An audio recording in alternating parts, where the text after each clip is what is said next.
Hello guys, samahan ninyo ako at magtatahi ako nitong bedsheet ni Lola. Ayan. Dahil sa sobrang laki, so kailangan kong tahiin yung gilid-gilid upang lumiit para magkasya dun sa comforter ni Lola.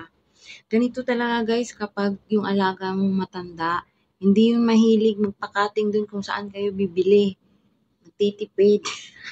Hindi ko naman nilahat ha, pero dito kay Lola, luyos sa kanya na mag-aaksaya siya ng pera para dyan.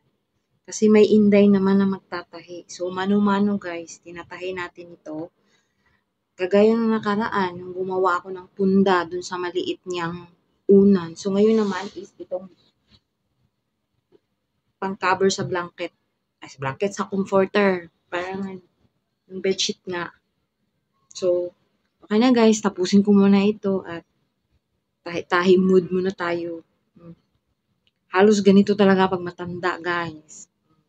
Sa mga mag-aalaga ng matanda dyan, alam nyo na.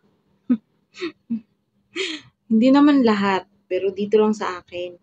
Pero nung